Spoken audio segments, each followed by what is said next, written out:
Está começando mais um episódio do Torá com Fritas, o podcast kasher do conteúdo judaico. Eu sou Moretel Rotz, rabino, historiador e hebraísta. Eu sou Angela Goldstein, orientalista e mergulhadora. O episódio de hoje é sobre um tema que já faz um tempo que a gente queria tratar por aqui, que é a questão das milícias, dos evangélicos e do judeu imaginário. E para isso nós convidamos o Bruno Paes Manso, e eu vou abrir um parênteses aqui para dizer que ele ter aceitado o nosso convite para estar aqui é uma dessas honras e alegrias enormes que o Torá nos proporciona. Eu falei disso no nosso episódio 105, de criar o Torá e que, ter esse espaço proporciona a gente conhecer pessoas muito incríveis. E eu tô muito feliz que o Bruno aceitou o nosso convite. Então, Bruno, seja super bem-vindo. Eu vou pedir para você, por favor, se apresentar para quem está nos ouvindo. Oi, Angela. Oi, Theo. Eu que agradeço. É sempre bom trocar ideia, conversar sobre esse tema que é tão fascinante, né? Religião e comportamentos humanos, né? Eu sou jornalista, fundamentalmente, vamos dizer assim. O meu espírito, a minha alma é de jornalista. Eu gosto muito de ouvir,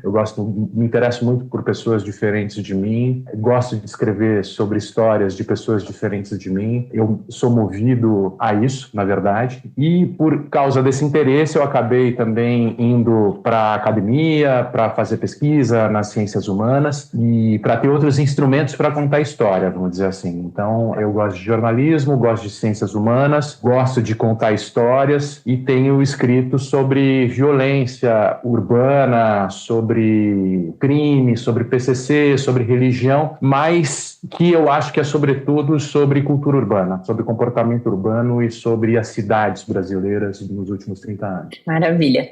Esse tema do judeu imaginário a gente já abordou faz algum tempo, mas foi de uma forma um pouco mais tangencial com o professor Michel German. E no ano passado eu li acho que é o seu último livro, né, Bruno? A Fé e o Fuzil. Então eu li no ano passado o último livro do Bruno, A Fé e o Fuzil, e eu acho que é um tema fundamental para a gente abordar por aqui. Essa ideia do judeu imaginário que aparece e mesclado com outras religiões e com a questão da violência urbana que o Bruno trata. E aí, para a gente começar a nossa conversa, eu ia perguntar para o Bruno o que foi que levou ele a estudar esse assunto com tanta profundidade, né? Em específico, essa questão da violência com os evangélicos e com as milícias. Olha, Ângela, eu comecei a estudar violência há 20 e tantos anos, no final dos anos 90, quando São Paulo era uma cidade muito violenta. E eu comecei a entrevistar homicidas para perguntar por que eles matavam. Então, assim, eu tentava explicar os homicídios, entrevistando os homicidas, perguntando para eles por que eles matavam, porque calhou de eu ter um acesso a alguns homicidas. Eu achei que era um foco de interesse, para mim foi um divisor de águas, ouvir gente tão diferente de mim, mas como eu falei no começo, né?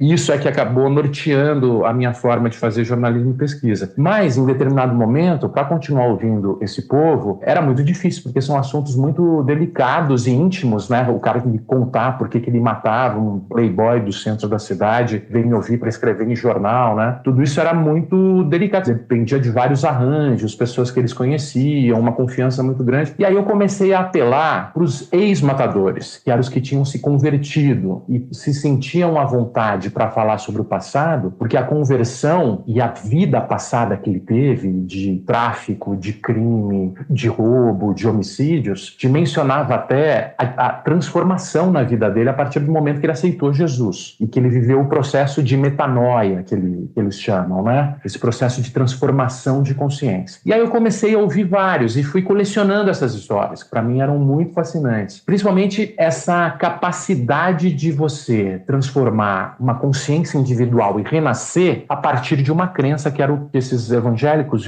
e o cristianismo, de alguma forma, discutiam. Eu vendo isso na periferia de São Paulo, isso em grande quantidade. Essa tecnologia de transformação mental, e era para mim muito impactante, falando, não é possível que esse cara acredite. Não, ele acredita, realmente é verdade, ele não está me enganando, não, ele acredita nisso e tal. Enfim, para mim tudo isso era muito, muito forte. E eu fui entrevistando, só que A Fé e o Fuzil, o livro, né, ele entra justamente no momento que eu vou para o Rio de Janeiro e eu começo a observar uma outra cena muito diferente dessa que eu vinha vindo há 15 anos em São Paulo. Porque em São Paulo, quando eu falava de transformação e quando eu entrevistava essas pessoas, eram transformações individuais, de consciências individuais, e muito relacionada a crenças privadas, que eu falava, como é que eu vou escrever sobre isso? Eu posso até, de alguma maneira, como eu não acredito nas mesmas coisas, parecer parecer desrespeitoso. É muito difícil você falar da crença dos outros, né? Falar sobre religião, sobre crenças privadas, tudo isso é muito delicado para o jornalismo, sempre foi delicado para o jornalismo. Mas quando eu fui para o Rio e vi o Complexo de Israel e vi a cena carioca, eu falei, é o momento de eu escrever, porque é um tipo de crença que não é mais de transformação pessoal relacionado à vida privada. Ele está usando a religiosidade para produzir obediência, para produzir poder, para construir uma autoridade pública e um tipo de poder que dialogava muito com a chegada do bolsonarismo, com um tipo de política mais vinculada ao fundamentalismo. Eu falei, bom, esse é o momento agora de encarar esse desafio, né, de escrever sobre violência e religião. Então, Bruno, o que eu ia te perguntar sobre o Complexo de Israel é que tem um nome, né, que chama muito a nossa atenção, além de Complexo de Israel, dentro do Rio de Janeiro, né, sendo o nome de, não sei se é um ou dois morros, né, mas é uma conjunção de morros ali. É uma comunidade plana até na Zona Norte. Vigário Geral e Parada de Lucas. Tá, engraçado, na minha ideia eram morros que eu tinha visto fotos, acho que da caixa d'água, e aí por isso nessa minha ideia era uma coisa no alto.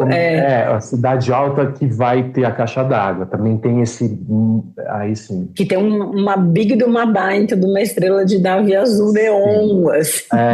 Exatamente. Enfim, é uma coisa dá muito peculiar. De todo lugar, da Avenida Brasil e tal. Então, isso é uma coisa que você fala, né? É uma coisa que vem imposta, né? Você consegue ver de todos os lugares, não é uma coisa particular da transição. Tem o nome, né, do Álvaro Malaquias Santa Rosa, que é conhecido como Peixão. Então, eu queria que você contasse um pouco mais de quem é essa figura. Essa história do Complexo de Israel é interessante por si só. Quando eu estava escrevendo o livro A República das Milícias, que é o anterior ao A Fé e o Fuzil, eu estava trabalhando no roteiro de uma série que está na Globoplay agora, que foi feita pelo Afro Reg Audiovisual e o José Júnior, que é o showrunner da série, mas eu estava ajudando no roteiro e na pesquisa da história de Vigário Geral e de Parada de Lucas, que está na série que chama O Jogo que Mudou a História. É uma série sobre as origens do Comando Vermelho no Rio de Janeiro na Globoplay. E é interessante porque Vigário Geral e Parada de Lucas são bairros vizinhos formados no Rio de Janeiro nos anos 60, 70, em toda a movimentação de movimentos populares, de favelas, misturado com um certo clientelismo, pós a fase histórica do Rio, de deixar de ser capital federal, né, porque o Rio de Janeiro tem esse grande divisor de águas, que era o centro político por 2 séculos no Brasil. Em 1960, Brasília vira capital e ele fica com um vácuo de poder muito mal resolvido e tal. E Vigário Geral, Parada de Lucas crescem nesse vácuo, com um clientelismo muito forte, e as facções começam a ocupar, nos anos 80, esse poder local, num momento que já surgem 2 facções rivais. O Rio de Janeiro é a primeira cidade a ter facções criminais que surgem no presídio de Ilha Grande, é um presídio de segurança máxima do Estado, e o Comando Vermelho e o Terceiro Comando surgem lá. E Parada de Lucas, ela passa a ser controlada pelo Terceiro Comando e o Vigário Geral pelo Comando Vermelho. São os quartéis generais dessas 2 facções, e uma vizinha da outra. Vira uma espécie de Alemanha Oriental e Alemanha Ocidental, assim.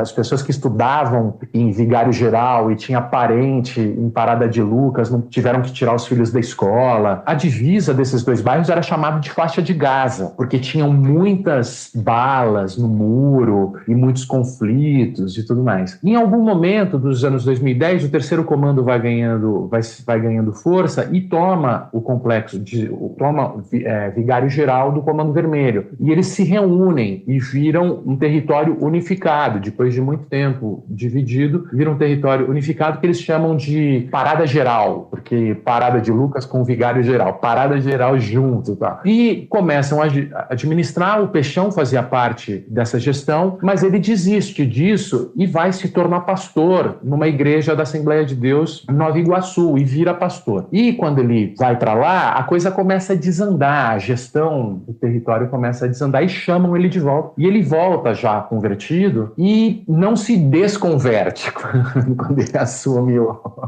ele vira o traficante, né? O pastor crente e tal, que já tinha algumas coisas assim acontecendo. Eu amo essa expressão, desculpa te interromper, mas eu acho essa expressão, eu sou formada em letras, então a minha origem é de professora de português, eu acho essa expressão de uma genialidade, assim. É demais, né? Não, e não só pelo português, mas ela também é falante diante do alemão, e o alemão tem essas coisas de criar palavras, juntando palavras juntas, então isso soa tão maravilhoso. É maravilhoso Parece mesmo essa existiu, possibilidade, né? de criar essa palavra. Sem querer interromper, mas isso me lembra um pouco o processo que você tem na Itália, de tantos chefes da máfia e tantas famílias mafiosas que são extremamente católicas e que acabaram colocando, de certa forma, em vários locais da Itália, a igreja como refém. No final, a igreja ficou refém da própria máfia em vários lugares. Isso é uma coisa que as pessoas não tanto falam, mas que é um fato, onde a igreja não conseguia nem criticar e nem se separar da máfia, porque boa parte dessas paróquias se mantinham justamente com grandes doações e ações sociais e caridosas da própria máfia, e que gera então esse paradoxo, que é um paradoxo, né? E eu acho que no caso da máfia italiana e a relação com a Igreja Católica, eu acho que tem algumas coisas de formação da história da Itália e da República Italiana no momento de fragmentação, que esses grupos mafiosos, eles viram instituições antigas e muito fortes. Então a relação da Igreja com esses grupos é uma relação tradicional, não é tão simples assim. Não é o crime dos anos 70 que começa a vender droga, com gente que migrou da zona rural para a zona urbana tendo que se reinventar e criar uma coisa nova. Não, tá ligado à tradição de um século já, né? É curioso que acaba sendo diferente de uma zona rural, de uma Itália rural e se organizou dessa maneira no momento de fragmentação das aristocracias e de formação de uma nova república, né? E criam instituições que têm uma certa organicidade, né? E uma certa relação com o tempo. A gente tem, imagina, né? Se for pensar, cidades e a referência popular da cultura católica é em todo lugar, né? Enfim, cidades, estados e santos. Isso faz parte do nosso imaginário coletivo e a própria igreja já faz parte do imaginário coletivo do crime. Tanto o candomblé, como a Umbanda, como a própria igreja católica, como o ladrão, o criminoso, ele vive em risco, a questão de proteção do corpo e de fechar o corpo faz parte do cotidiano. Pensar é fundamental. Então, eles têm muita fé. É muito normal você encontrar criminosos que são devotos. O próprio Lampião, para a gente ler um pouco mais recente, aqui o Cangaço e a devoção dos cangaceiros, a Padintiço e essas coisas todas. Mas o Peixão, né, no Complexo de Israel, a diferença é que ele começa a usar essa religiosidade para dar uma legitimidade para sua autoridade local. Então ele passa a se vender como ungido, como o traficante escolhido por Deus que está exercendo aquela autoridade em nome do bem, na defesa de valores relacionados ao bem. Então ele tenta impor as suas ordens e produzir sua autoridade e seu poder, justificando que ele está representando valores bíblicos. Então é isso que aí, nesse momento, vem o bolsonarismo e toda a invasão da religiosidade na política, que me pareceu uma metáfora interessante para pensar muito das coisas que vinham acontecendo aqui. E é curioso que ele sonha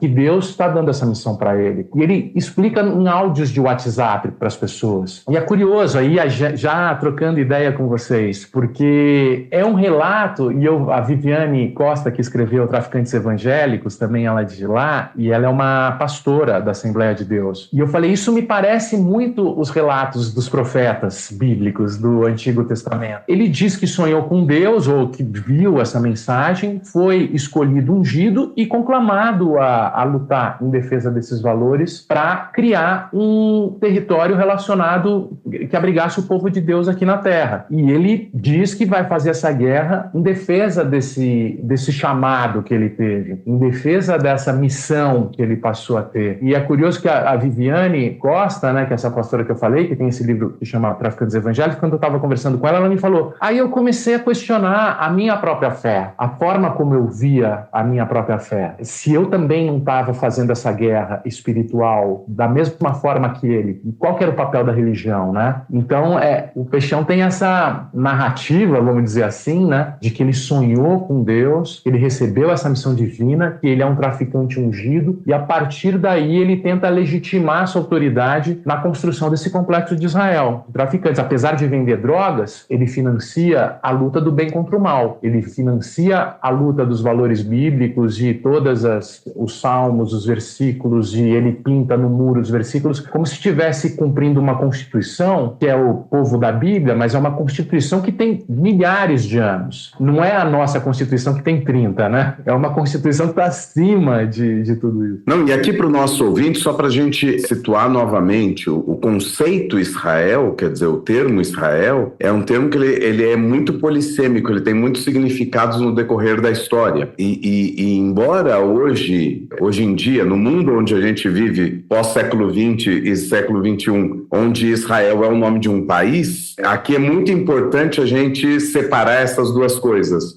Quando se usa, seja no mundo evangélico, no mundo cristão como um todo, o termo Israel, a referência é toda uma referência bíblica de 2.000, 2.500 anos, 3.000, época do rei Davi e assim por diante, não tem a ver com uma ideia do Estado moderno de Israel ou qualquer ligação. Agora, também é fato, e aí é onde entra, e talvez a gente aborde isso daqui a pouco, é onde entra o judeu imaginário. É nesse vácuo entre aquele Israel de 3.000 anos atrás e esse Israel de hoje que aparece na mídia, esse país Israel, é nesse vácuo que vai entrar esse fenômeno do que eu, enquanto brasileiro, não eu judeu, eu Theo Hotz, mas enquanto eu, cidadão brasileiro, entendo como Israel e visualizo naquele país moderno algo do bíblico e vice-versa, e se mistura essas coisas. Então, se vê um país onde o serviço militar é obrigatório e se vende isso como, olha, é uma população onde o jovem anda armado de fuzil, onde isso não é uma realidade no final das contas. Quem está armado é um soldado, e às vezes pode ser que ele esteja à paisana e ele está armado, mas isso não significa que você tem todos os jovens de 18 e 19 anos em Israel estão andando armados por aí, isso não existe, né? Mas é como que esse judeu imaginário que acaba sendo pintado, que não tem nada a ver com o israelense e não tem nada a ver com o judeu propriamente dito, acaba também se juntando com esse imaginário bíblico e sendo cozido nesse caldeirão da violência urbana, do tráfico, do complexo de Israel e assim por diante. É porque no começo, quando a gente estava, né, logo antes de iniciar a gravação, que a gente chegou a falar dessa coisa do judeu imaginário, eu falava pro Theo e pro Bruno que o que existe muito, assim, e eu vou pegar aqui a fala de um amigo nosso, Leonardo Giovanni, que trabalhava no Museu Judaico,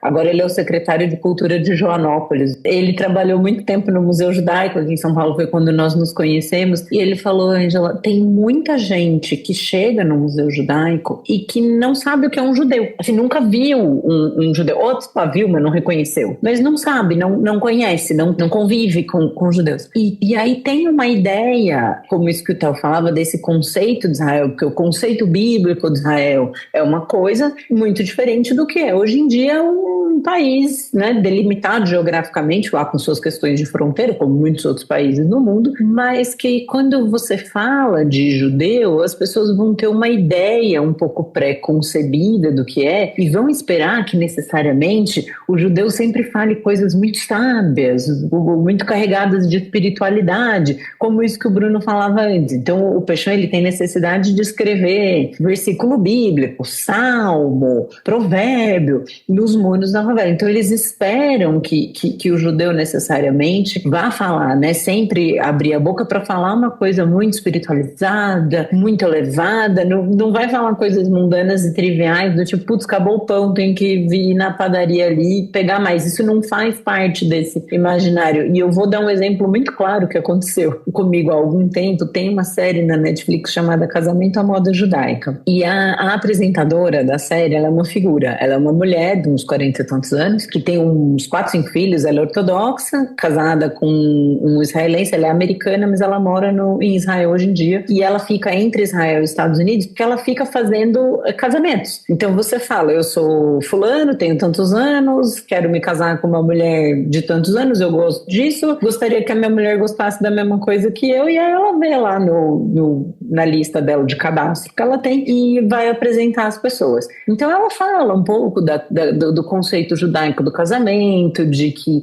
porque no judaísmo casar é uma coisa que você deve fazer, é uma coisa que é boa para você. Você deve se casar porque é uma coisa boa, você ter uma companhia, uma pessoa com quem você divide a vida. Então ela fala dessa questão, dessa coisa que deve ser feita e entra na parte da religiosidade, aí fala uma ou outra frase um pouco mais espiritualmente elevada, digamos assim, e tem uma hora que ela olha para alguém e ela fala: meu filho, aqui é igual na música das Spice Girls, tell me what you want, what you really, really want, né? Então você tem que dizer na sua futura mulher o que é que você quer, o que você quer mesmo. E as pessoas não vão imaginar que essa pessoa, por ser uma pessoa religiosa ou qualquer coisa, que ela conheça Spice Girls e tenha Spice Girls como uma referência. Pois foi justo isso que aconteceu. Uma amiga me escreveu para falar mal da série, porque a mulher lá citou Spice Girls. Olha, a minha vontade era mandar essa pessoa e dobrar um lençol de elástico, porque assim, nada impede você ser uma judia religiosa,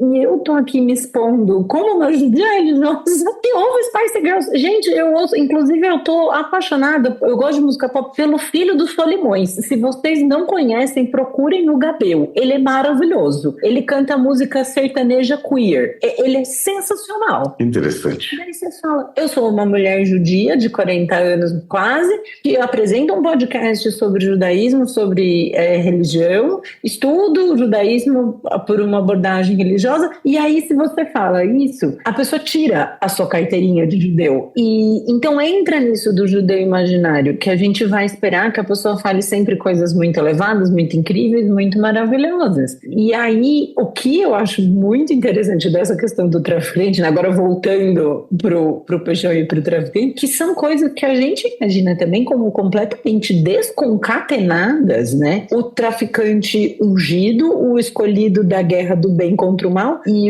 a linha de negócio da pessoa, ele não distribui água, né? Ele não distribui gás de cozinha. A minha dúvida, e aí eu não sei o que vocês acham, é que eu não diria que é um judeu imaginário. Eu não diria que é um judeu imaginário. Eu acho que uma coisa que talvez seja a essência do pentecostalismo e do próprio protestantismo é a possibilidade de interpretação da Bíblia da forma como você quiser fazer. Então, assim, essa horizontalidade de hermenêuticas é uma das coisas que é mais importante para você compreender esse processo pentecostal e a forma como foi feito. Então, assim, um cara de uma quebrada aqui de São Paulo, que abriu uma igrejinha de madeira num barraco, ou na garagem de um bar que antes tinha chacina, vamos dizer assim, que isso é muito comum, ele vai fazer a interpretação da Bíblia e ter seus seguidores e fazer toda a leitura do contexto e dar frases motivacionais a partir da Bíblia, a partir do contexto que ele vive. Então,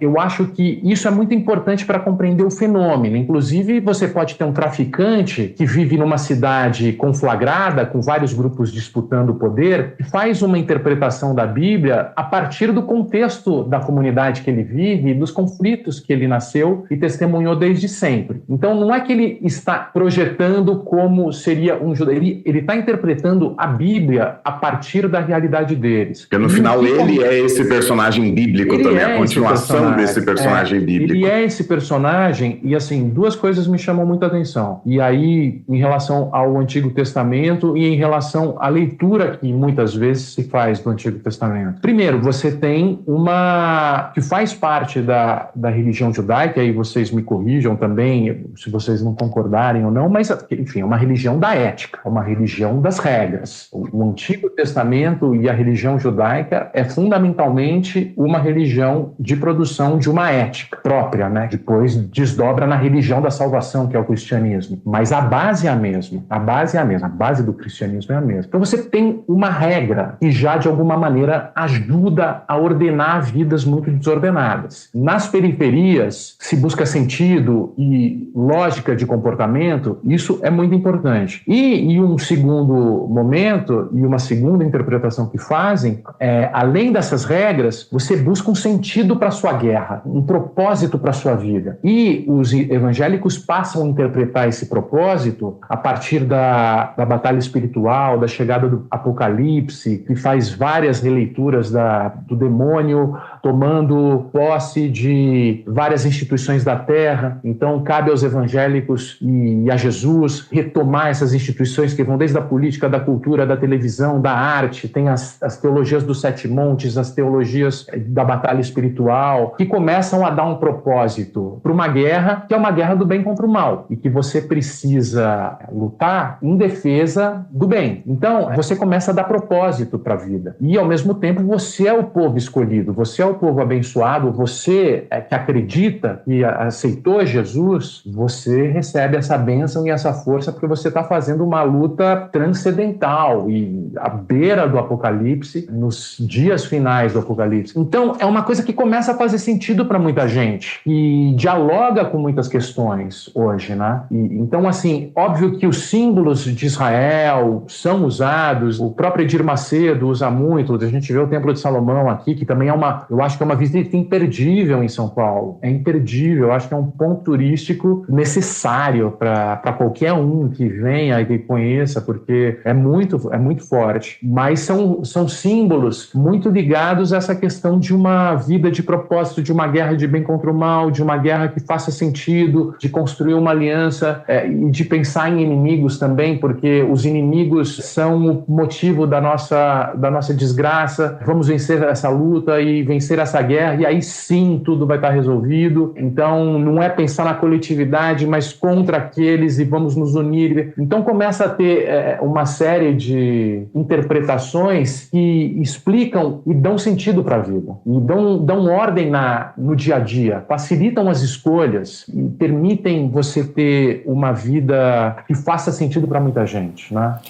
Nisso eu vou dizer para o Theo discordar de mim, se ele achar que é o caso. E a gente é muito amigo, mas a gente discorda também, não? É bem natural e é bem judaico. Mas eu acho que é uma coisa muito pouco judaica essa ideia da guerra do bem contra o mal, especificamente da batalha espiritual, do temos um inimigo, né? Cerca de um ano atrás eu conversei com um pastor da Assembleia de Deus. A gente estava conversando e aí ele descobriu que eu sou judia e aí, nossa, que legal, que interessante e tudo mais, e nananã. E aí a gente começou a conversar um pouco sobre religião e tudo mais. E aí teve uma hora que foi a primeira vez que eu ouvi esse termo batalha espiritual. E aí ele falou pra mim assim, mas e por exemplo, quando você tem assim uma batalha espiritual? Eu falei, não é um conceito judaico, né? Assim, de ter uma batalha espiritual não é uma coisa muito, sei lá, do meu judaísmo, pelo menos, não é uma coisa que faz parte. E ele falou, mas... E aí, eu não lembro exatamente o que ele me disse, mas era no sentido de, tipo, se uma coisa tá dando errado, assim, meio do tipo, se o maligno, se o diabo tá te tentando... Eu falei, não, mas sou eu comigo mesma, eu sou ruim também.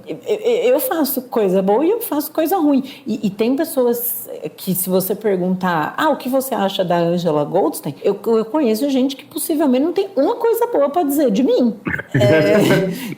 Eu acho que aqui é onde entra essa sintonia fina da questão do judeu imaginário, embora eu tenha entendido muito claramente o que o Bruno coloca como não necessariamente tem a questão do judeu imaginário, e eu nunca tinha parado para pensar desse outro lado, que existe toda uma apropriação e que essas pessoas são as continuações desses personagens bíblicos, então não tem necessariamente uma ligação com o judeu imaginário, mas aqui tem uma coisa. Muitas vezes as pessoas entendem que o judaísmo é a religião do Velho Testamento. E isso é falso. O judaísmo do Velho Testamento, ele não existe mais há pelo menos 2000 anos. O judaísmo é a religião dos rabinos. Então, várias questões que acabaram sendo naquele momento de divisor de águas em que o templo de Israel, o templo de Jerusalém, a tradição religiosa está em crise e que vai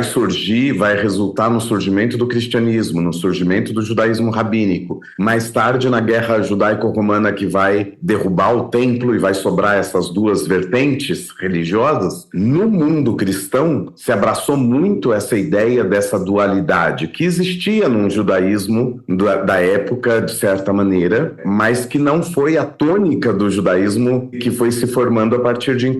Então essa ideia de uma dualidade bem e mal que está presente lá no Apocalipse, que está presente em muitos dos livros do Novo Testamento, não necessariamente estão presentes no mundo rabínico, na literatura rabínica. Embora naquele período mais 2000 anos atrás apareça alguma coisa na literatura rabínica que fale de demônio, que fale de possessão demoníaca e coisas do gênero, coisas que continuaram seguindo no cristianismo, no judaísmo isso passou por um amortecimento dessas crenças. Então, ao ponto de que o judaísmo, grosso modo falando, não acredita num Satanás. Ele não acredita num capeta. Por quê? Porque se você é monoteísta, você só pode acreditar em um único Deus e na existência de um único Deus. E quando você acredita que existe uma outra entidade que é toda má e que existe uma entidade que é toda bem, que é Deus, e que você precisa estar com Deus porque senão o diabo pode vencer, então isso significa que o diabo é tão poderoso quanto Deus, porque ele tem a possibilidade de vencer. E se ele é tão poderoso quanto Deus, então não existe monoteísmo, é biteísmo. E o judaísmo, por não conseguir entender um biteísmo, ele vai dizer, de jeito nenhum, não tem essa outra figura. Enquanto o cristianismo abraçou que existe essa dualidade. Então toda essa questão de luta bem contra o mal e tudo mais, ela é muito presente no ideário cristão como um todo, e aí sim é onde eu acho que pega-se esse antigo hebreu ou esse antigo judeu e se imagina ele na idade moderna, nesse momento contemporâneo, como sendo essas pessoas que são a continuidade. Aí nesse sentido é um judeu imaginário. Eles seriam o próprio judeu imaginário. É curioso, né? Que parece ser uma mistura do Novo Testamento com o Antigo Testamento para justificar buscas e desejos atuais. Então, e hermenêuticas que justificam coisas que estão sendo feitas. Então, por exemplo, eu digo isso pelo seguinte: de um lado você tem o Novo Testamento, que é um Deus quase, que é um Jesus Cristo muito pacifista, uma espécie de John Lennon, né?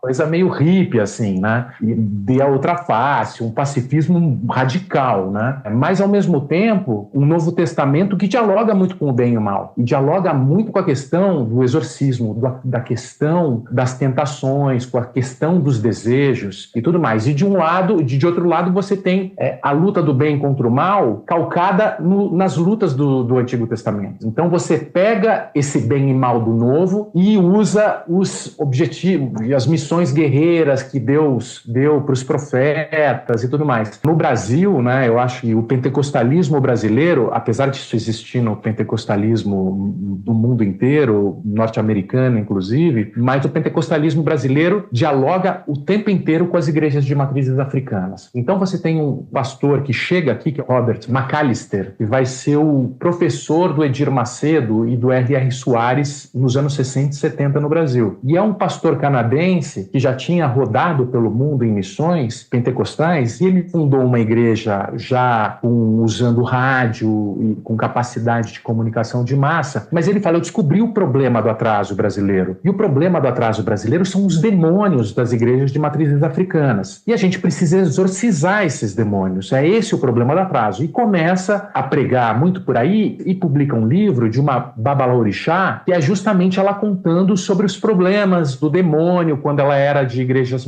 de matrizes africanas. E isso vai ser, de alguma forma, relido pelo Edir Macedo, que vai escrever um livro sobre a relevância dos demônios das igrejas de matrizes africanas para o atraso brasileiro, que vai vender 4 milhões de exemplares e que vai ser a base do pentecostalismo brasileiro. E eu acho isso interessante pelo seguinte: é uma interpretação que, a meu ver, inventada pelos pobres para os pobres, que fez sentido para os pobres brasileiros urbanos, que diz o seguinte: o seu atraso na cidade e o seu problema na cidade é o espírito rural de toda a religiosidade rural e sincrética brasileira, de mistura de catolicismo com candomblé e ubanda, tudo mais, que você tem. Você precisa exorcizar o atraso para assumir um novo espírito moderno do pentecostalismo, do empreendedorismo, da teologia da prosperidade. Então deixa as suas crenças atrasadas de lado e assuma esse espírito espírito moderno, empreendedor, do bem, e deixa o mal para trás. E o mal, mais ou menos vinculado com... Não é dito isso, óbvio que não é dito, mas é óbvio que assim, você tem uma essa é a linha. É uma linha de você modernizar a forma de agir, de pensar, de estar na cidade. E hoje em dia isso chega no interior do Brasil. Esses dias eu ouvi uma palavra que eu amei também, do tipo traficante, que é a estética greco-goiana. A greco-goiana, Você chega nessa estética greco-goiana, do coach, do toda honra e glória a ele. Exato, Você chega o coach com linguagem evangélica. É o coach com essa exato. E tipo, dinheiro é tudo, e vamos pra cima, vamos empreender. E o que pra mim, como professora que já fui, é absolutamente estarrecedor, você vê nos jovens de hoje o reflexo dessa estética greco-goiana, de gente dizendo que não quer fazer faculdade. Pelo amor de Deus, eu sei que tem jovem que ouve o Torá com Fritas, gente de menor de 18 anos, prestem vestibular, façam faculdade. Educação nunca é demais. Desculpa, acabou a tia aqui.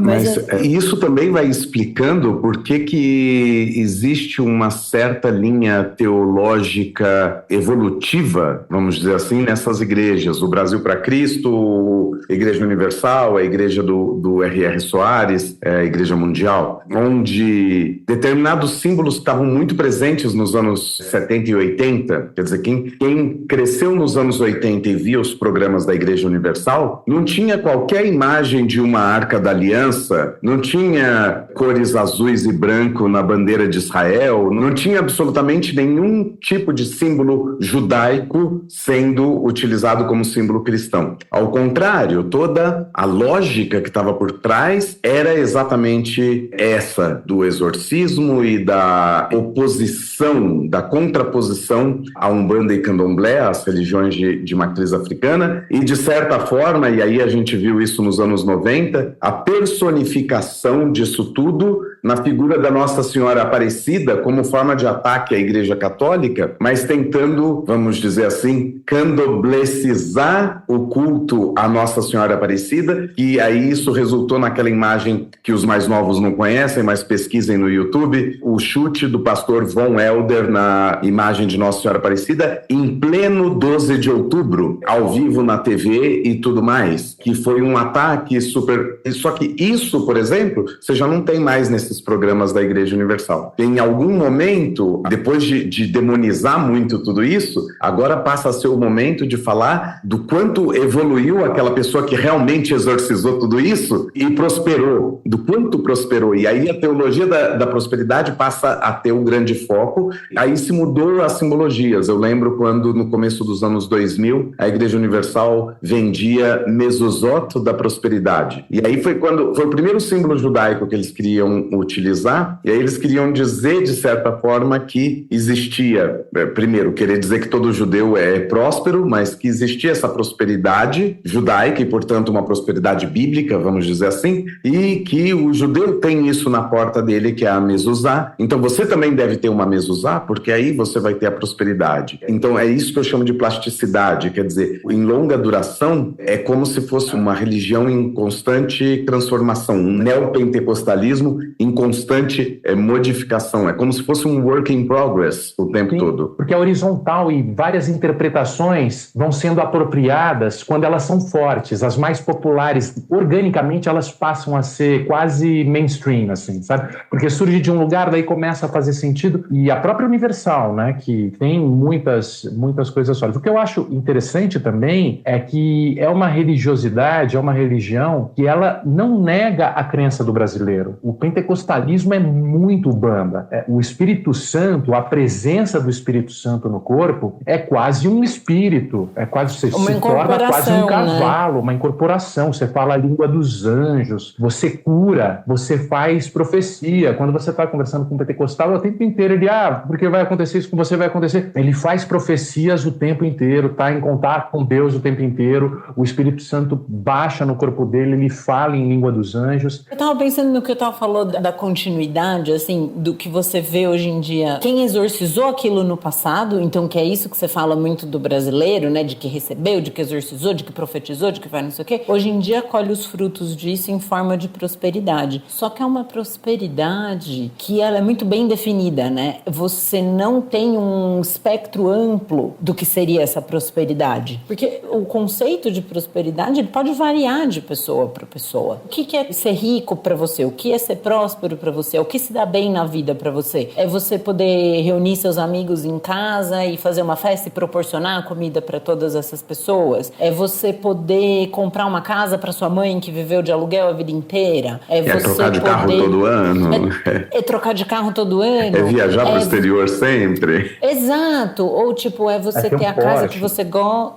Ou é ter o Porsche, ter o Camaro amarelo e essas coisas. Então, mas agora a prosperidade ela tem marca, né? Que é isso que vocês falaram. É o Porsche, é o Camaro, é a bolsa da marca tal, é a academia não sei das quantas, é a roupa tal, é o sapato não sei o quê. E aí isso entra também na estética greco-goiana, na cara das pessoas, literalmente. Porque elas estão todas com a mesma cara, assustadora. Você tem isso, é uma noção muito definida do que é a prosperidade. Então também para você ser aceito dentro disso, você tem que performar essa prosperidade. Outras formas não necessariamente são aceitas. E se você é um influencer ou qualquer coisa que é muito próspero nesse sentido, é quase exigido de você, sociologicamente falando, que você utilize nomenclaturas e terminologias ligadas ao neopentecostalismo, que você passa a ser identificado como evangélico, né, ou como crente, embora você não tenha necessariamente presença nas igrejas. Isso também é curioso, isso tem acontecido, isso é um outro fenômeno, eu acho que a gente está escapando um pouquinho, mas isso é muito interessante também, notar como hoje em dia a linguagem evangélica ela é mais importante para um grande número de pessoas do que a prática evangélica. Então, falar como evangélico é mais importante do que ser de fato ou não dessa e daquela religião. Então, isso também é uma curiosidade interessante. E uma coisa que, ou seja, é uma religião muito brasileira, muito popular, e que as pessoas passam a reproduzir e acreditar, e cresce dessa forma, porque ela dá sentido para muitas vidas brasileiras. Em cidades onde é necessário ganhar dinheiro, senão você vai ser morto pela polícia, você vai morar na rua, você vai ser humilhado, você não vai ter saúde, você não vai ter escola. É preciso ganhar dinheiro. Dinheiro é oxigênio nas cidades. E você precisa ter disposição, autoestima, acreditar em si próprio. E essa é uma questão. Por que a gente acredita nessas coisas? Por que as pessoas acreditam? Por que eu acredito? Por que cada um acredita e tem a sua própria fé? E o fato é que você começa a ter todos esses discursos que as pessoas passam a reproduzir no Brasil com muita gente acreditando. Não estão sendo falsos. Estão sendo verdadeiros. Aquilo faz sentido para eles. Tem relação com respeito, tem relação com o Brasil, com a cidade, com a humilhação, com a dificuldade que é a vida hoje, para ele se posicionar, para ele construir a identidade dele, para ele ser respeitado, para ele se enxergar como, para ele se respeitar. Então, é muito genuína ao mesmo tempo. Ela dialoga com 500 anos de história do Brasil. Ela dialoga com o sincretismo, com a afro-religiosidade, mesmo demonizando isso. Mas ela acredita e fala, eu não quero ser o atraso, eu não quero ser a alma do atraso rural, e são 450 anos da história do Brasil. Eu quero ser um espírito moderno, eu quero me reinventar nas cidades, eu preciso ganhar dinheiro. E aí se personifica isso nessas religiões de matriz africana, no catolicismo popular e assim por diante. E aí você demoniza o catolicismo popular, as religiões, e valoriza esse espírito moderno que permite você ter um networking,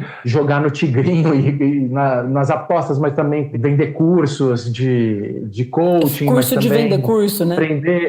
Empreender, mas também, de repente, vender no iFood, vender no Uber, tocar a vida e ganhar dinheiro, porque senão você tá ferrado. Se você não acreditar nisso, você não ganha dinheiro, você morre, você acabou a sua vida. Mas isso faz muito sentido em certo aspecto, né, Bruno? Eu tô lembrando até de trechos do seu livro Da Fé e o Fuzil, que conta muito disso, dos migrantes quando chegam nas cidades grandes, nos anos 70 e 60, quando tem o êxodo rural no Brasil, né, que as pessoas saem do campo e vêm para a cidade. Você chega numa cidade, você sai de um lugar onde você estava passando necessidade, que a vida não estava boa. Se tivesse, você não tinha saído, em geral. Você vem para a cidade, você já não traz muito dinheiro porque você já estava numa situação um pouco de precariedade. Você chega numa cidade em que você não conhece ninguém, você não tem uma rede de sustentação, uma rede de apoio, então, sei lá, alguém que possa olhar seus filhos enquanto você sai para trabalhar, ou alguém que possa te indicar para um emprego, alguém que possa te dar um pouco de comida,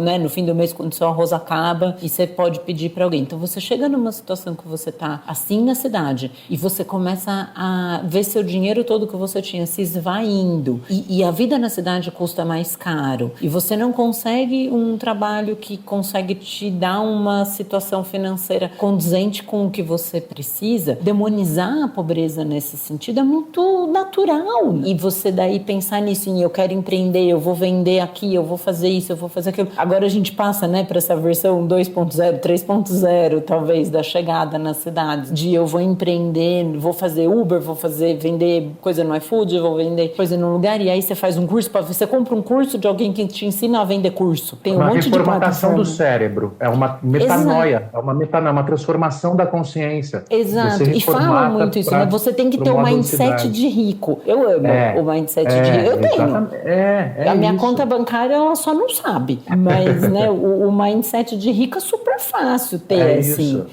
Né? Vou viver, você tem seu cérebro. Vibra na frequência da abundância. Gente, por que alguém em sua consciência vibraria na frequência da pobreza se pudesse mudar, né? Não, vou aqui vibrar na frequência da escassez. Minha vida tá muito boa, tô precisando perder um pouco. Mas, Ângela, se você acreditar nisso, se você achar que é verdade, se você tiver fé num coaching, muito provavelmente você vai prosperar. Agora, eu digo o seguinte, se você acredita que você tem que ganhar dinheiro e vai fazer tudo para ganhar dinheiro e vai viver pensando em ganhar dinheiro, claro que pode dar errado, pode dar certo, mas eu que não penso nisso o tempo inteiro, alguém que pensa, tem mais chance de conseguir do que eu que não penso. Então, assim, a minha tempo inteiro caçando oportunidade, né? E é um pouco assim, e a minha questão, e essa para mim é sempre a minha questão de fundo, que até hoje eu não respondi, eu acho que ninguém consegue responder, é por que as pessoas passam a acreditar em algumas coisas? O que leva as pessoas a acreditar? E por que algumas acreditam em umas coisas e outras noutras? Eu, há 20 anos ouvindo esses evangelhos, eu pensava, será que um dia seria capaz de eu ter uma metanoia e começar a acreditar nessas coisas? Ou eu nunca vou acreditar nisso? Por que eles acreditam e eu não? Assim, isso para mim é... E o que produz a crença? E por que metade dos brasileiros passaram a acreditar nisso? E eu falo, vocês são loucos. Por que vocês acreditam nessas doideiras? A gente vê hoje bolsonarismo e tudo mais. Como assim se acredita nisso? O que produz as crenças? E as crenças são determinantes para a ação, para comportamentos. Você reformata o seu dia a dia e a sua forma de vida dependendo do que você acredita. Então você renasce numa nova identidade a partir do momento que você aceita Jesus. Você vira uma outra, você era bandido, matador, você vira um cara comunitário que ajuda o cara de cadeira de rodas a subir a ponte. E assim, a partir de uma outra crença, você transforma comportamentos. Então, isso para mim sempre foi uma questão, né? O que leva as pessoas a acreditar? Qual é esse processo de produção das crenças? Como é que a sociedade produz essas crenças? Porque algumas crenças fazem sentido no momento, em outros deixam de fazer sentido e tal. É interessante porque é um fenômeno muito humano mesmo. Agora eu estou aqui pensando em algo que acontece dentro do judaísmo, talvez não da mesma forma no judaísmo na diáspora, mas em Israel, falo como alguém que viveu em Israel durante 6 anos, existe uma figura no judaísmo chamada Baal Teshuvah. O Baal Teshuvah é aquele que voltou para a religião. Ele voltou para uma vida de justiça, uma vida de ética. Ele pode ter sido o cara mais desregrado possível, ter feito coisas horrorosas. Numa sociedade mais normalizada, como normalizada que eu digo o judeu na diáspora, ele não está na sua condição normal, ele é sempre uma minoria. Então, por exemplo, eu dou esse exemplo para poder ilustrar também para os nossos ouvintes, né? No mundo judaico na diáspora, muito dificilmente você vai achar um jovem que não foi à faculdade. Em Israel, você tem jovens que não vão à faculdade, jovens que vão à faculdade, exatamente na proporção que existe, talvez não exatamente na mesma proporção, mas muito parecida com a mesma proporção que você tem no Brasil. Nem todo mundo vai, e quem vai é uma porcentagem e assim por diante. Numa sociedade normalizada para o judaísmo, isso passou a aparecer e a acontecer. Então você tem pessoas que viveram em mundo ou de crime, de tráfico e assim por diante, e que retornam ao judaísmo e viram extremamente religiosos, e tem aqueles que ficam extremamente religiosos, mas continuam vivendo em vida de pequenos delitos e pequenos crimes e tudo mais. A criminalidade lá não é exatamente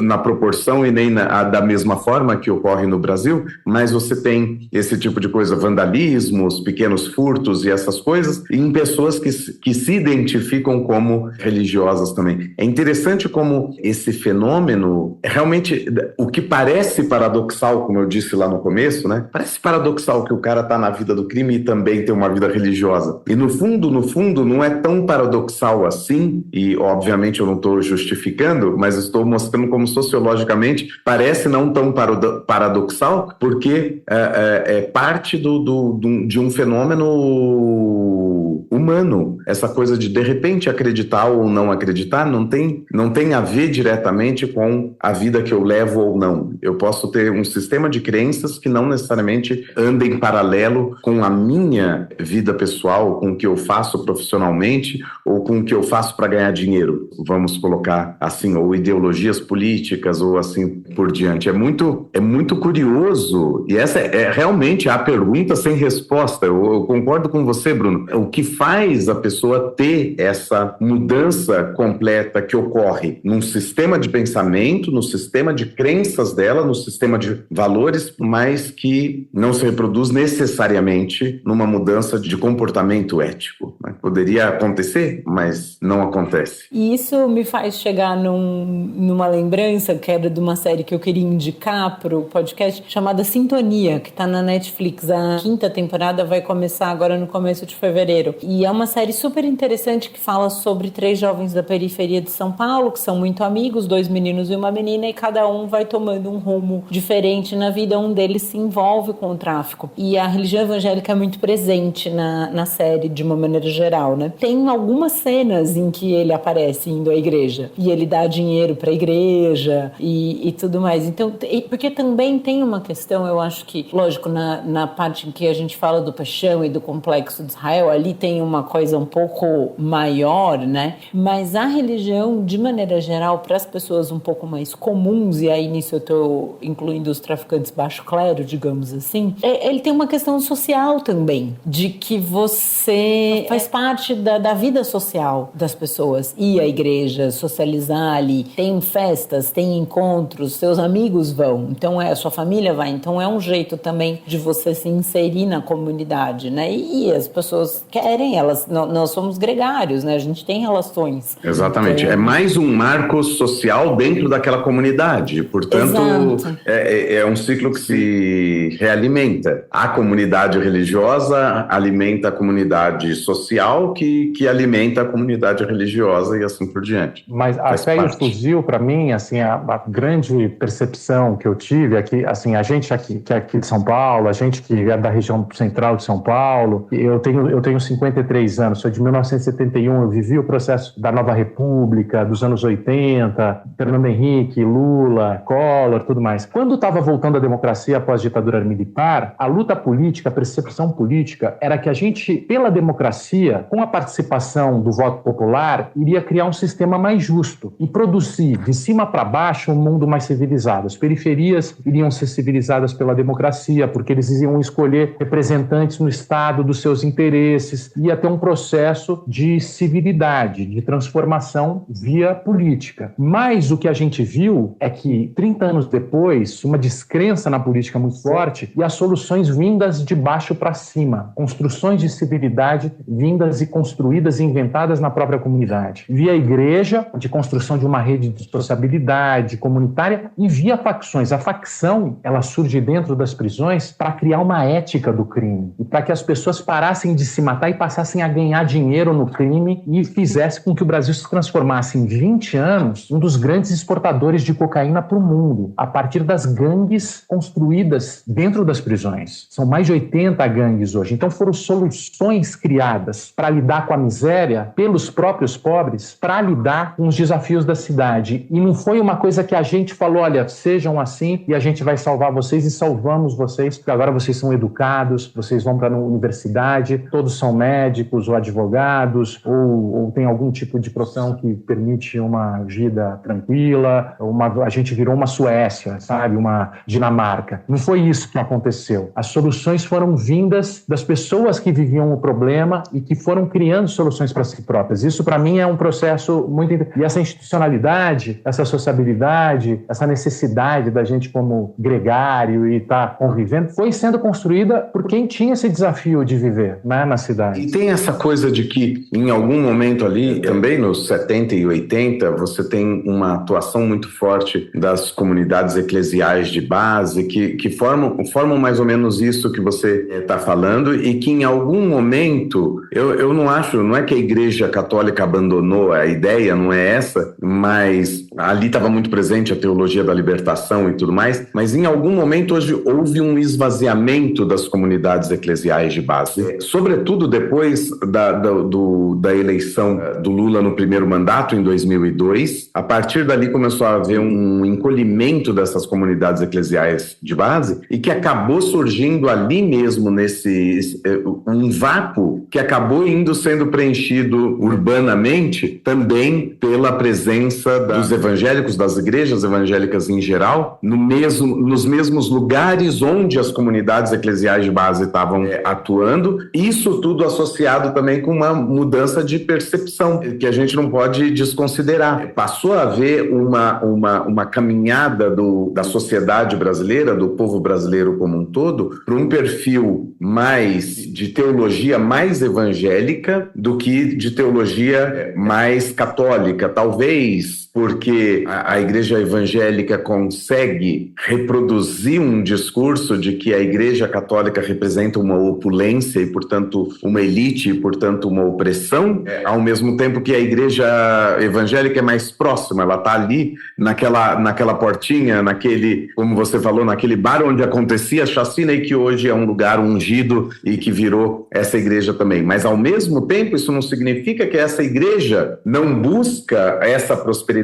para si mesma. E aí, no momento que você começa a ter as igrejas evangélicas que vão ter sempre essas portinhas, mas ao mesmo tempo grandes marcos quase catedráticos, né, no sentido de catedral, grandes marcos de templos gigantes, que era o caso do Templo do Brás, que é o caso hoje do Templo de Salomão, e outras igrejas evangélicas que também têm grandes templos centrais que são opulentos e gigantes, porque eles são expressão dessa prosperidade que deu certo. Sim, mas mais uma vez, eu acho que tem a questão da crença, é o que mais me fascina, que é o seguinte, você vem com padres europeus e americanos para trabalhar na teologia da libertação, falando o seguinte, olha, a gente precisa pensar coletivamente e votar em gente que representa os nossos direitos no Estado. A gente precisa, no sindicato, cobrar das empresas mais direitos. Sempre pensando numa instituição e numa luta coletiva. E instituições modernas típicas da Europa, mas que naquela época fazia sentido num pós-ditadura, em periferias sem asfalto, sem transporte, sem escola, sem luz. Aquilo tudo fazia sentido e as pessoas acreditavam e formaram o Partido dos Trabalhadores, formaram os movimentos sociais, é a história do Brasil dos anos 80 e 90. Mas vai passando um tempo, as pessoas falam, bom, não é só isso. Se eu for depender do Estado, eu tô ferrado, eu tenho que ganhar dinheiro, já saquei isso. Aí vem o lado do individualismo, individualismo e aí essa lado do mudança, individualismo é esse assim, shift você tem que todo. ter uma cabeça para ganhar dinheiro. Eu preciso formatar a sua cabeça para você acreditar em você, amar a si próprio, não se achar menos do que ninguém, porque Jesus está do seu lado, você é poderoso, você pode, e você vai ter pessoas com você que acreditam na mesma coisa que você, vocês vão correr atrás, não vai ficar esperando o Estado. Vamos junto, eu vou fazer você conseguir. Você vai ganhar dinheiro e você vai viver na cidade, você vai sobreviver. As pessoas começam a acreditar muito mais nesse cara do que naquele de antes, que falava alguma coisa muito datada, anos 70 e 80. Então as pessoas acreditam... Claro, e isso vai explicando sentido. O próprio esvaziamento da comunidade eclesial de base. Que aí quem fala real, quem vai falar real, que é, por exemplo, o Mano Brown fala, vocês não estão entendendo os caras, vocês têm que voltar para a base, porque vocês pararam de entender os caras. Realmente, nos anos 70 e 80, aquele padre falava com os caras, porque realmente precisava lutar por escola, ele precisava lutar por asfalto, precisava lutar por luz. Aquilo tudo fazia sentido, parecia que a elite religiosa universitária estava conectada com as massas. Mas, passado algum tempo, quem estava sabendo a real eram os caras.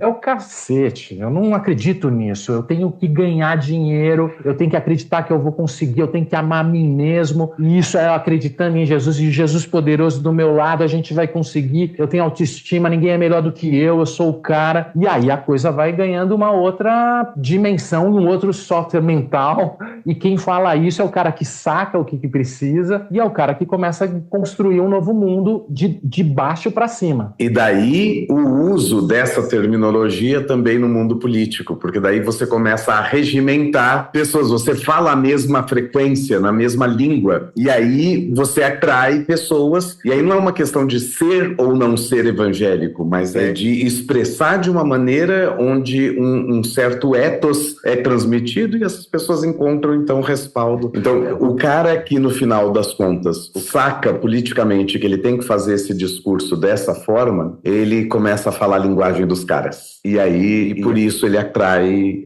votos e ele vai fanbase. prosperar, né? E aí ele prospera. Ele vai prosperar. E o Estado, ele deixa de ser visto como aquela instituição voltada para o coletivo e para o convívio das diferenças, e o Estado passa a ser visto como uma instituição que o meu grupo precisa pegar para ajudar o meu grupo contra os inimigos que nos atrapalham. Você começa a ter uma narrativa de guerra na política. Não é um objetivo coletivo para convívio das diferenças. É um objetivo de nós tomarmos para vencer os inimigos que antes estavam antes da gente. A gente precisa tomar para impor a nossa forma de enxergar as coisas. Então você começa a ter uma cena de direita e uma expansão da guerra na política no mundo inteiro, com esses homens em crise de masculinidades, a masculinidade em crise, mas eles dando aquele último respiro de masculinidade, talvez para acabar o mundo, que é assim, a gente vai vencer e vai ter o poder, mesmo que seja usando a violência, a gente vai sujeitar todos que não concordam com a gente. Então você vê bolsonarismo, Trump, Netanyahu, vários, né, uma mesma cepa de discurso de guerra, de imposição de uma ordem deles, que eles acreditam e que os outros vão ter que sujeitar essas ordens, porque a gente assumiu o poder e a nossa visão de mundo que vai se impor. E aí dialoga, né? Você vê esse discurso de batalha espiritual, mesmo que de acordo com realidades e crenças diferentes, ela vai ganhando uma conexão mundial,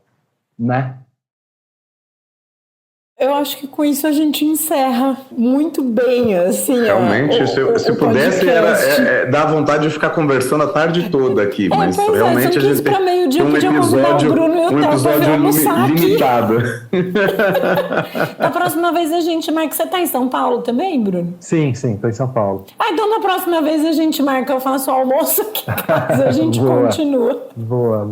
Bruno, nesse final de episódio a gente sempre deixa indicações de livros e filmes, enfim. Você gostaria de deixar alguma indicação? Eu estou lendo agora, para escrever na quarta capa, um livro lindo da Natália Timmerman, que chama Desterro. A Natália Timmerman, ela escreveu um livro sobre a morte do pai dela, pela Todavia, e agora esse livro, que ela vai relançar pela Todavia, é um livro sobre a experiência dela num hospital prisional. E ela faz uma leitura de um livro muito muito bonito para mim, que acompanho esse assunto há muito tempo, né? É muito legal você ver uma pessoa que vem de um outro lugar, com experiências diferentes, fazendo essa história. Chama Desterro, tá para ser lançado, não percam, que é um livro muito bonito. Enfim, eu estou aqui olhando para minha cara um livro de um amigo meu, que é Esse Cachorros, eu adoro, a história do maior espião dos serviços secretos militares e a repressão aos comunistas até a Nova República, do Marcelo Godoy, que é um livro sobre um infiltrado comunista, na verdade é um comunista dos anos 30 que ajudava o Luiz Carlos Prestes na formação do Partido Comunista, ia para Moscou e tudo mais, mas que ele passa a ser regimentado pelos militares a partir dos anos 60 e é fundamental para dizimar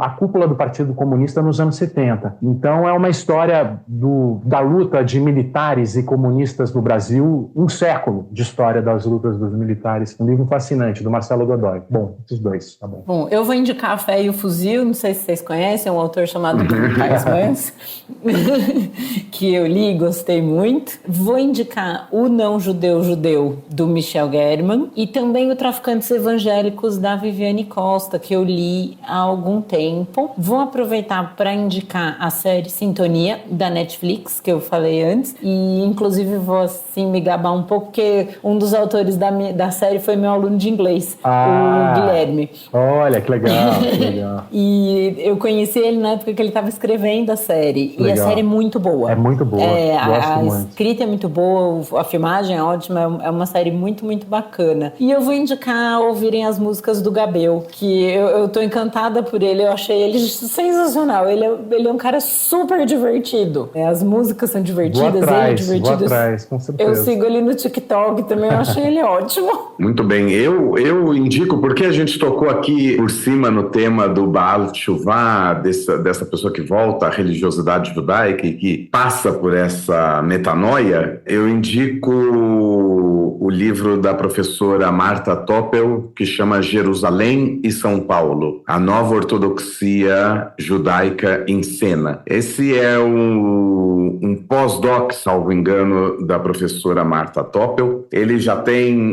foi esse o tempo que esse livro aí era um livro novo. Ele tem 20 anos, esse ano ele completa 20 anos. Ele é de 2005 e eu lembro quão revolucionário ele foi na cena judaica paulistana, mas ele é muito atual ainda em vários aspectos. Quem quiser também acompanhar, a professora Marta Toppel, ela também é ótima e continua trabalhando com esse assunto e obviamente tem desdobramentos fantásticos desse livro em diante, desde lá para cá. Mas o livro é um livro muito bacana que trabalha com essa questão da reconversão ou do reencontro, né? O fenômeno judaico de encontrei Moisés, né? Do mesmo jeito que existe o encontrei Jesus na sociedade, tem na sociedade judaica essa coisa de encontrei a Torá, encontrei o judaísmo, encontrei o Rebbe, encontrei assim por diante. Ela explora muito bem esse fenômeno, é uma socióloga incrível, professora Marta Toppel. Enfim, essa é a minha indicação. Excelente. Bom, Bruno, muito obrigada por ter aceitado o nosso convite. Foi um prazer enorme te conhecer, conversar com você. Achei que foi uma conversa muito bacana. Fica o convite para voltar quando quiser. Combinado, eu agradeço. Foi um prazer esse bate-papo também. Né? As portas do templo estão abertas. Com certeza. Combinado. Bom, então com isso a gente termina por aqui o episódio de hoje do Torá com Fritas. Lembrando que vocês podem entrar em contato conosco através do nosso e-mail, toracomfritas@gmail.com, no Instagram, @toracomfritas. Também podem nos seguir no Blue Sky, @toracomfritas. Para não perder nenhum episódio, é só assinar o nosso feed no seu tocador de podcasts preferido. E lembrando que o Torá com Fritas é feito pela Angela Goldstein e pelo Theo Hodges, que são os amigos que idealizaram e apresentam o podcast. O Alu é o nosso editor de som e intérprete da nossa música de abertura, e a nossa identidade visual é da Aramaia Batalha. Muito obrigada a todo mundo. Muito obrigado e até a próxima!